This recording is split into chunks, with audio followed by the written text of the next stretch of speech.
You're listening to Pedaling Through Life, a 1,000-kilometer father-son Ashtavanayak cycling pilgrimage, presented by Shriram and Sunil Kanbahali.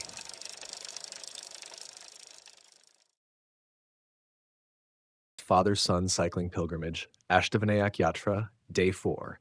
Journey continued. After 3 fulfilling days of riding through the sacred circuit of Maharashtra's Ashtavanayak, Day 4 began with a renewed sense of calm and quiet determination. We had spent the previous night resting at the peaceful temple campus of Ranjangaon, a much-needed pause that allowed both body and mind to recover.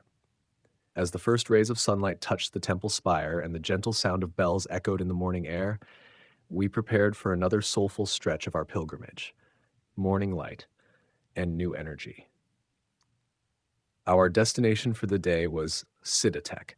Since it wasn't very far from Ranjangaon, we thought, why not try to reach Moragan too, the 5th shrine in the circuit? We started a bit later than usual, but without any rush. This journey was never about chasing kilometers. It was about embracing experiences, meeting people, and soaking in the rhythm of rural Maharashtra. For the first few kilometers, we rode along the busy highway. The morning bustle around Ranjangaon was already alive. Tractors, bullock carts, buses weaving through the chaos of movement and sound. Farmers in white kurta pajamas huddled over cups of tea, discussing crop prices at the local market. It was India at its most vibrant. Soon, we turned off the highway toward Karde on the Ashtavanayak Road, and the world changed instantly. The traffic disappeared. In its place, endless green fields, soft winds brushing our faces, and the simple joy of pedaling freely. The road was smooth, the air fresh, and before we even realized, we had covered nearly 20 miles, reaching the crossroads toward the Chinchwad-Siddhatek highway. As we entered the next bustling town, we decided to ride through first and eat later. Curious eyes followed us everywhere. Our small bike nameplates reading Ashtavanayak Cycle Yatra drew smiles, blessings, and conversations. At one point, Shriram, who was riding behind me, got surrounded by a group of excited college students wanting photos and selfies. He had his little celebrity moment right there on the roadside. I was a kilometer ahead, waiting until he caught up, laughing and sharing the story. That incident reminded us of something essential: communication and coordination.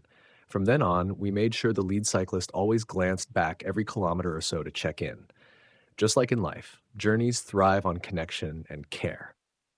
A glass of free lemon water, Abhi's gesture of cyclist brotherhood. A few kilometers later, a signboard caught our eye.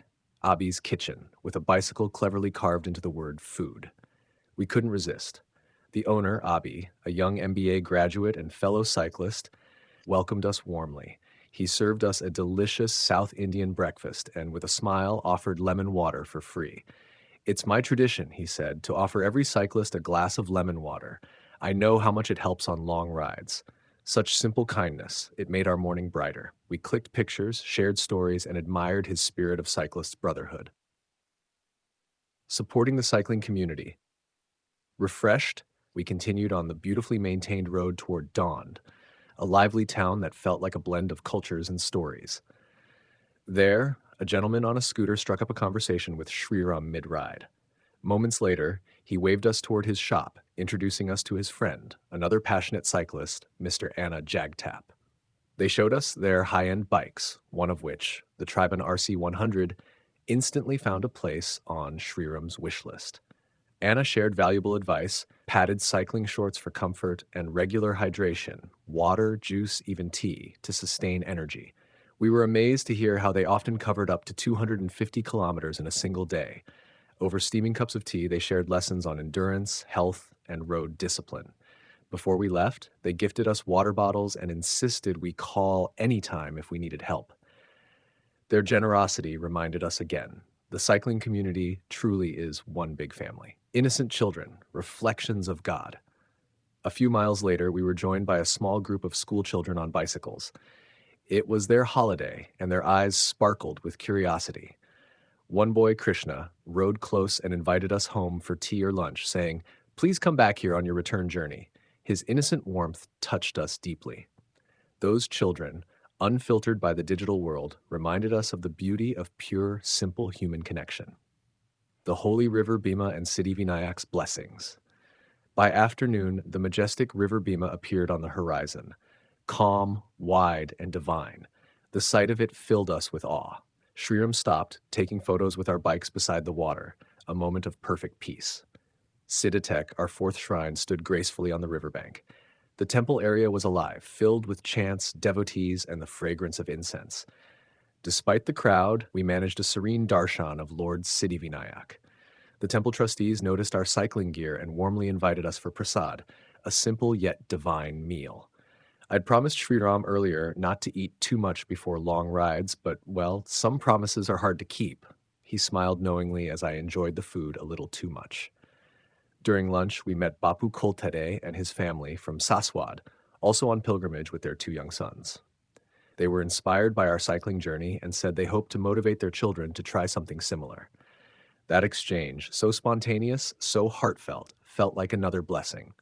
Outside the temple, the rhythmic chak-chak-chak of sugarcane machines filled the air. We sipped fresh sugarcane juice, nature's sweet dessert after a divine meal. When the sky turns. Lessons from the road. As we left Siddhatek toward Morgaon, the sky began to shift. The wind grew stronger, pushing against us. Soon, dark clouds gathered and rain poured down with full force. We usually loved cycling in the rain, laughing like kids, but this was different. Visibility dropped to near zero. We rushed into a roadside government office for shelter. The kind staff welcomed us in. We sat on the green synthetic carpet, legs stretched, watching the rain swallow the road. For almost an hour, time stood still. When the downpour eased, we resumed, only to realize 5 kilometers later, Sriram had left his helmet behind. Without hesitation, he turned back. A reminder, safety is never optional. By the time he returned, dusk had settled. We knew we couldn't reach Morgaon that night. With no hotels nearby, we kept searching until we reached a small village called Wireless Fada on the Don Patas Road. Wireless Fada, a darshan of humanity. There stood a humble temple glowing under the soft light of evening diyas. The villagers, seeing 2 drenched cyclists, welcomed us like family. They were celebrating the final night of their 10-day Ganesh festival and insisted we stay for dinner. Their hospitality was beyond words. Men cooked together, youth served food, women sang devotional songs. It was a living picture of harmony and gratitude. Over dinner, we learned these families had once been displaced during the British era, yet their spirit remained unbroken. We shared stories. Sriram played the Miradangam during bhajans, and I sang a simple hymn, an offering from my heart. The courtyard echoed with music, laughter, and prayer. It felt like the soul of India itself was singing. By midnight, the village grew quiet.